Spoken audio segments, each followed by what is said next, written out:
Hari ini aku sangat bahagia karena hari ini adalah hari pertama aku menerima upah gaji. Uang yang kuterima nantinya akan gunakan untuk mencari kos-kosan yang dekat dengan tempatku bekerja. Dan sisanya aku pergunakan untuk mengurus SIM B persyaratan menjadi sopir. Wajah lo berseri amat, Dil, ucap Rodi teman kerjaku. Ia ditugaskan menjadi sopir truk barang bangunan. Iya, aku bahagia karena hari ini aku akan menerima upah pertama aku, ucapku tersenyum. Nanti setelah kita terima gaji kita, indahu yuk ke warung remang, ajak Rodi sembari menaik turunkan alisnya. Maaf Di, aku tidak bisa membuang hasil jerih payahku untuk hal yang tak bermanfaat, ucapku menolak. Makasih bos, ucapku senang. Setelah menerima gaji, aku tak langsung pulang ke rumah, melainkan aku akan pergi mencari kos-kosan. Sekitar setengah jam lebih, aku berusaha berkeliling dengan berjalan kaki untuk mencari kos yang kosong yang dekat dengan kawasan tempatku bekerja. Namun aku belum menemukannya. Kamar kosnya selalu penuh dan sudah terisi oleh penghuni. Tak terasa, azan maghrib pun tiba. Aku berhenti di salah satu masjid terdekat. Usai sholat maghrib, aku langsung pulang ke rumah. Jika aku kelamaan di luar, takutnya Mbak Riana dan ibu akan mengkhawatirkanku. Sampai di rumah, aku menemui ibu bersama Mbak Riana di dalam kamarnya terlebih dahulu. Ketika aku buka pintu kamar ibu, kudapati Mbak Riana dan ibu sedang mengaji. Aku kembali menutup pintu dengan pelan, lalu melangkah menuju kamarku. Bagiku yang terpenting adalah aku sudah mengetahui keadaan ibuku baik-baik saja. Saat aku melangkah menuju kamar, kudengar Mbak Sherly dan adiknya Tuti mengobrol. Aku bukannya menguping, melainkan aku tak sengaja mendengar percakapan mereka berdua.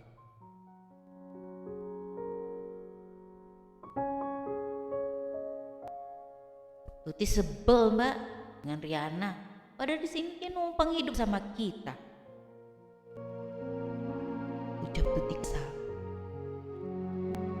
Tapi mereka berguna loh dek. Kapan lagi kita punya 2 pembantu gratisan sekaligus? Fadil dari subuh semerangkap kerja sudah membersihkan kebun kita. Dan Riana juga ikut beres-beres di rumah ini. Ucap Mbak Sherly.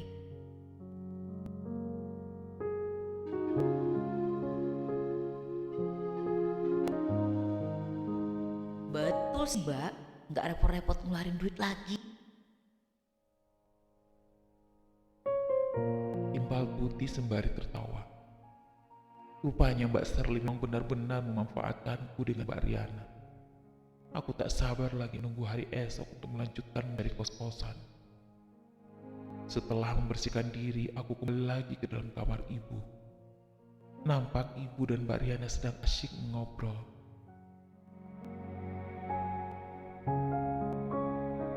Asik banget ngobrolnya, gak ngajak-ngajak. Sapa aku di depan pintu kamar. Ayo Dil, masuk sini. Ini, ibu lagi menceritakan masa mudanya dulu. Ucap Mbak Diana.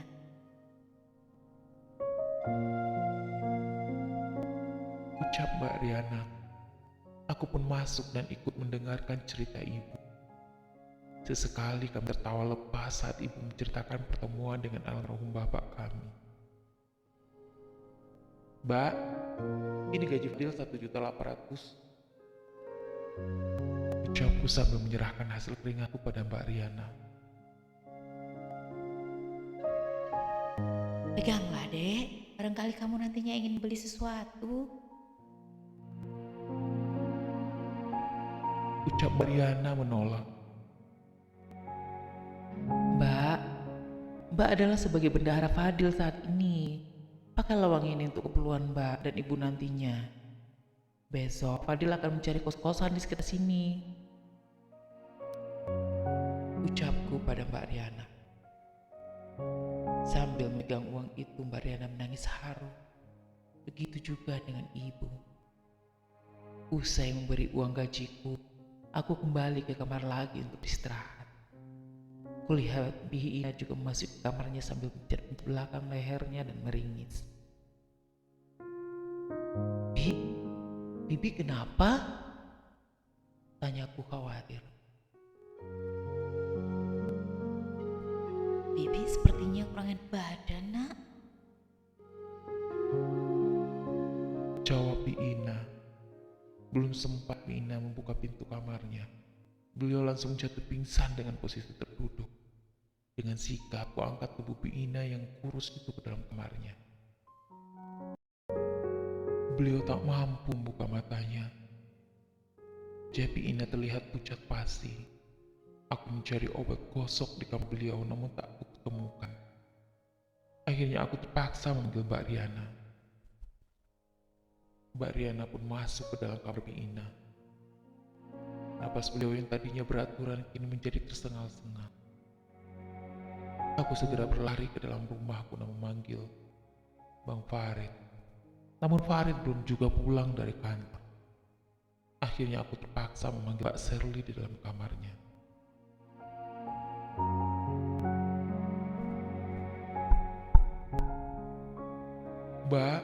Mbak Shirley? Panggilku sambil mengetuk pintu kamar. Mbak Shirley pun buka kamarnya dengan wajah yang sangat kesal. Ada apa?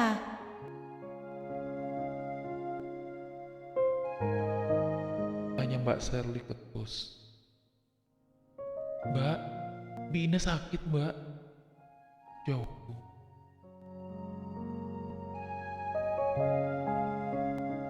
Ganggu orang tidur aja sih? Ucap Mbak Shirley sembari menutup kamarnya dengan keras.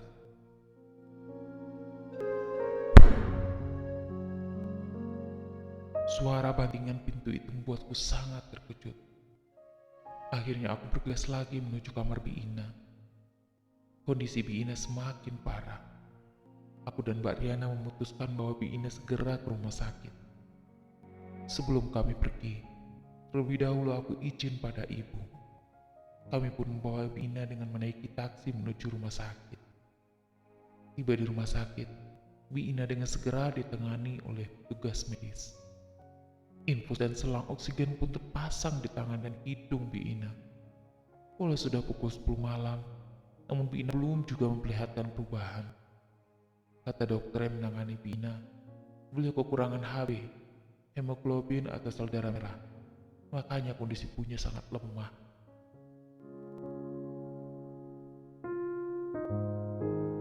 Dek, kamu pulanglah dan temani ibu di rumah. Lagi pula, kamu besok akan pergi bekerja. Tak enak rasanya baru menerima gaji kamu sudah absen lagi. Ucap Mbak Riana. Baik Mbak, ucapku mengangguk dan langsung pulang ke rumah. Sebenarnya berat rasanya meninggalkan Bihina dalam kondisi belum sadarkan diri. Aku terpaksa memilih pulang karena aku juga khawatir dengan ibuku. Sampai di rumah, aku langsung masuk ke dalam kamar ibu. Kudapati beliau juga belum tidur. Nampaknya ibu tak bisa tidur karena sangat mengkhawatirkan keadaan Bihina. Fadil, bagaimana keadaan Ina? Apa dia baik-baik saja? Tanya ibu khawatir. Ibu tenanglah, Bihina baik-baik saja. Besok pagi pasti akan pulang. Ucapku berbohong pada ibu agar beliau tak gelisah lagi. Layaknya anak kecil, aku memapa ibuku tidur di kasur. Kemudian menyeliputinya dengan selimut agar terasa hangat. Tak lama ibu pun terlelap. Paginya seperti biasa, usai melakukan sholat subuh di masjid, aku langsung menyiram tanaman di depan rumah lalu membersihkannya. Sepertinya tadi malam Bang Farid lembur kerja lagi, mengingat mobilnya tak terparkir di garasi. Kasihan sekali Bang Farid. Ia bekerja siang dan malam membanting tulang, namun hasilnya tak disedekahkan pada ibu. Jangankan memberi uang, membeli daster obral pun tak pernah dilakukannya. Sungguh miris sekali menjadi seorang anak seperti itu. Ibu masih hidup dan berada dekat di depan matanya, malah disia-siakan oleh Bang Farid. Betapa banyak di luar sana yang ibunya sudah tiada dan mereka sangat merindukan ibu mereka. Dan berapa banyak anak yang rindu berat karena jauh dari ibunya. Dunia tanpa sosok seorang ibu begitu hampa dan sepi. Bang Farid malah sebaliknya menganggap ibu sebagai beban hidupnya. Andai Bang Farid paham jika memiliki seorang ibu adalah gambaran surga di dunia, pasti ia akan mau menyiapkan kesempatan itu untuk menyayangi dan mengasihi ibu. Sedang asyiknya menyiram tanaman, kulihat seorang pria keluar dari dalam rumah. Aku sengaja bersembunyi di balik tanaman yang rimbun untuk tahu siapa pria itu. Karena setahuku, tadi malam tak ada siapapun yang datang bertamu.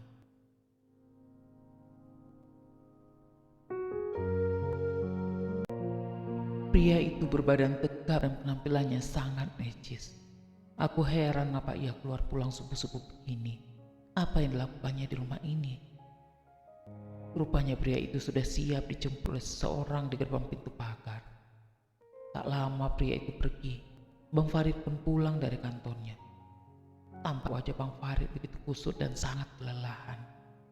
Berulang kali Pak Farid menguap karena mengantuk. "Bang," panggilku lalu menghampiri Bang Farid. "Ada apa?" tanyanya lesu. "Bang, tadi Bina dibawa ke rumah sakit karena lemas dan susah bernafas. Dan Fadil tak tahu kabar Ina gimana sekarang. Di sana ada Mbak Riana yang menemani beliau." Jelas tak sabar untuk memberitahu Bang Farid. "Abang ngantuk, mau tidur dulu?" Ucap Bang Farid tak terlihat wajah khawatirnya. Aku hanya menggeleng-gelengkan kepala melihat tingkah laku Bang Farid. Kasihan sekali nasib Ina, mempunyai majikan yang tak punya perasaan. Tenaga orang saja dibutuhkan dan digunakan. Padahal Ina bekerja pun tidak digaji. Detik sakit seperti ini mereka bahkan tak peduli sama sekali. Berhubung Mbak Riana menjaga Ina di rumah sakit, maka akulah yang akan memasak bubur pagi ini untuk ibu. Aku pun melangkah menuju dapur. Belum sempat menyalakan kompor, suara adik ipar Bang Farid melengking tinggi memanggil nama Ina. "Bibi!" Teriak Tuti. Karena tak ada sahutan, Tuti pun menuju dapur.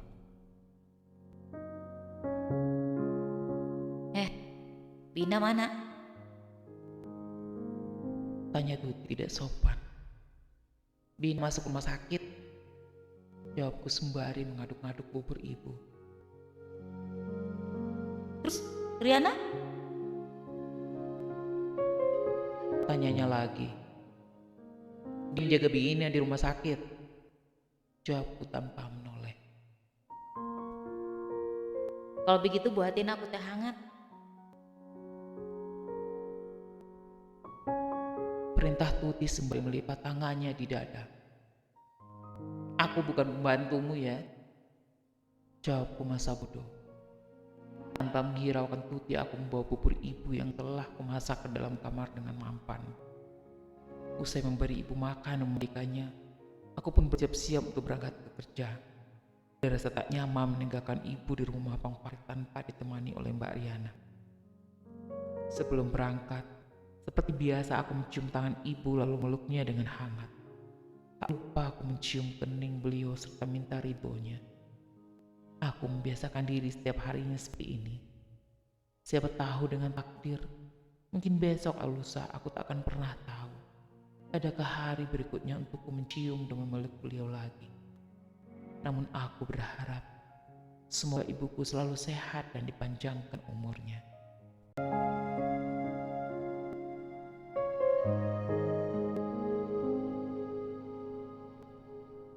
Aku tak fokus dalam bekerja. Pikiranku selalu terpusat pada ibu. Rasa khawatirku karena ibuku tinggalkan sendirian tanpa ditemani oleh Mbak Riana membuatku sangat gelisah.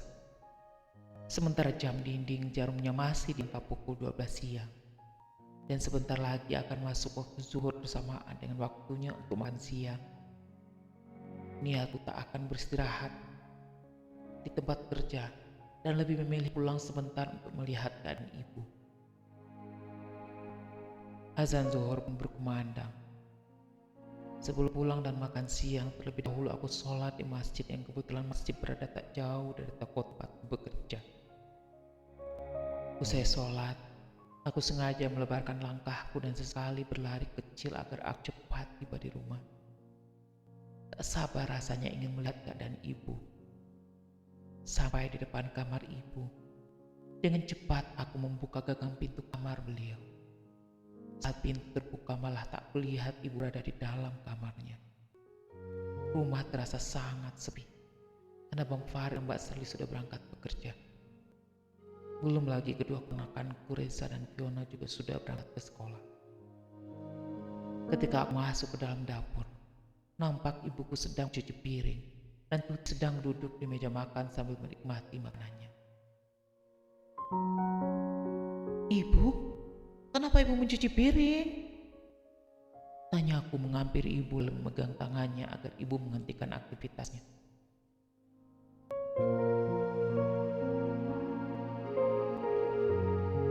Kamu pikir mengurung orang tua di dalam kamar akan membuat sehat? Biarkan ibu dijas sekali bergerak, agar tubuhnya tetap bugar. Ucap Tuti dengan enteng sambil menyuapi nasi ke dalam mulutnya. Seketika kesabaranku hilang. Begitu saja, amarahku memuncak naik ke ubun-ubun. Dan sungguh aku tak bisa lagi menahan emosiku mendengar ucapan Tuti. Aku sangat memuliakan ibuku. Namun mengapa harus ada orang lain yang menyakitinya? Tak sadar tanganku melayang mendarat di pipi mulus Tuti. Nasi yang tadinya baru dikunyahnya kini ikut tumpah ruah keluar dari mulut Tuti. Sakit. Ucap Tuti meringis. Sakit kan? Dan rasa sakit yang kamu rasakan tak sebanding dengan harga diri ibuku yang telah kau injak-injak. Ucapku emosi. Berani kamu ya? Akan kulaporkan kekerasan yang kamu lakukan terhadap pada polisi. Ucap Tuti mengancamku. Kau pikir aku takut dengan ancamanmu? Aku tak pernah takut dengan siapapun di dunia ini. Aku hanya takut jika aku menjadi anak durhaka pada ibuku. Ucapku menekankan. Sudah nak, ibu tidak apa-apa. Ucap ibu memelukku. Saat pelukan ibu menerpa tubuhku, aku merasakan angin kesejukan merasuk hingga ke relung hatiku. Seketika aku langsung mencahaya seperti es. Luar biasa, sentuhan kulusan dari ibuku mampu membuatku luluh. Dengan cepat aku langsung mengucapkan istighfar. Tuti pun pergi meninggalkan meja makan sambil menangis dan meninggalkan makanannya di atas meja yang masih banyak tersisa. Aku memohon ibu untuk masuk ke dalam kamar dan membiarkan dapur itu berantakan.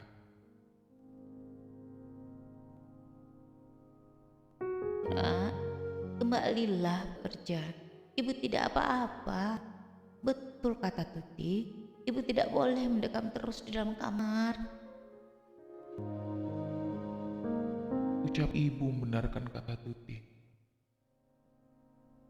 Tapi tidak dengan mengerjakan pekerjaan rumah dan menyiapkan makanan untuk Tuti, Bu. Ibu bukan pembantu di rumah ini. Jika ibu merasa jenuh di kamar, ibu bisa jalan-jalan melihat tanaman yang luas di pekarangan rumah ini. Dan ibu bisa menikmati suasana taman rumah ini. saranku pada ibu. Ibu pun ngerti dan kembali mengkhawatirkan keadaan Bi Ina dan Mbak Riana. Riana sampai saat ini belum pulang dan memberikan kabar. Apakah Ina benar-benar sudah membaik? Tanya ibu seolah tak percaya padaku. Percayalah, Bu, ucapku. Belum lama aku berucap pada ibu, mobil Bang Farid pun tiba dengan membawa Bi Ina dan Mbak Riana. Nampak senyum merekah di wajah Bi Ina. Sepertinya beliau sudah benar-benar sembuh. Namun kulihat wajah Mbak Riana yang malah terlihat pucat.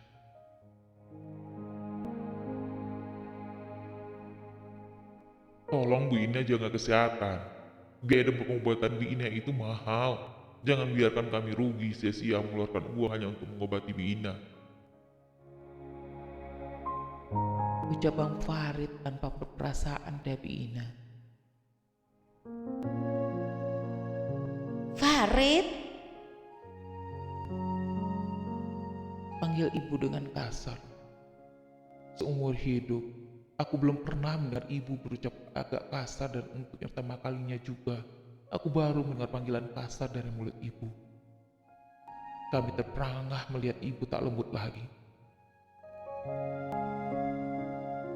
jaga ucapanmu. Jangan sampai ibu terlampau sakit hati dan mendoakanmu dengan doa yang buruk. Cukup, Nak. Buka mata dan hatimu. Sampai kapan kamu diperbudak oleh setan untuk melakukan kejahatan? Ingat, Nak, lisan dan sikap sombongmu akan kembali padamu sendiri. Jangan sampai kamu menyesal setelah semuanya tiada. Ucap ibu tergugu. Jangankan meminta maaf, Bang Farid lalu pergi begitu saja dengan mobilnya.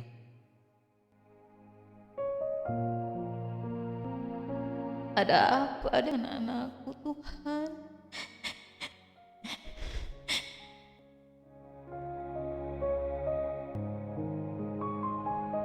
Isak ibu pilu. Jika hamba sangat berdosa di masa lalu maupun berdosa di masa sekarang tanpa hamba sadari, maka berilah hamba siksa di dunia dengan pedih, ya Allah. Yang penting jangan biarkan anak hamba mati dalam kedurhakaannya. Ibu semakin tergugu sembari mengusap air matanya. Aku dan Mbak Riana memeluk ibu dengan erat. Kami tak tahan melihat ibu kami menangis. Bi Ina yang menyaksikan kami berpelukan juga ikut menangis pilu memeluk ibu. Mbak, ayo kita pergi dari sini, ucapku pada Mbak Riana.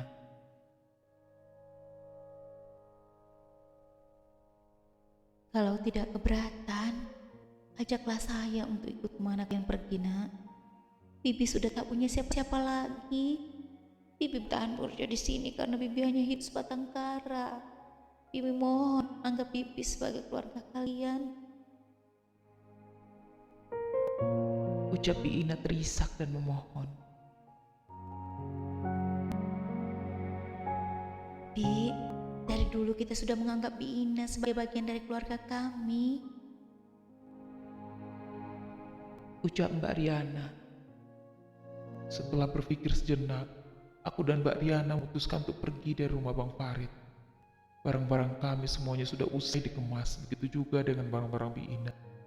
Setelah siap, kami pun pergi dari rumah yang tak berpenghuni itu tanpa pamit terlebih dahulu. Tak ada pembicaraan lagi. Ketika melangkah keluar pagar rumah Bang Farid, hanya derai air mata dan rasa kecewa yang mengiringi langkah kami untuk pergi. Begitu banyak hati yang telah dilukai oleh abangku, terlebih hati ibu kami. Saat menunggu taksi, tiba-tiba Tuti datang sama polisi. Kamu mau kabur kemana, ha? Mau lari dari kejahatanmu? Ucap Tuti. Apa Anda yang bernama Fadil? Tanya Pak polisi. Iya Pak, jawabku. Tolong Mas Fadil ikut kami ke kantor polisi. Anda harus jelaskan semuanya di sana. Ucap Pak Polisi mengiringi Fadil ke atas mobil patroli. Jangan bawa anakku, Pak Polisi. Anak tidak bersalah. Ucap buku memohon.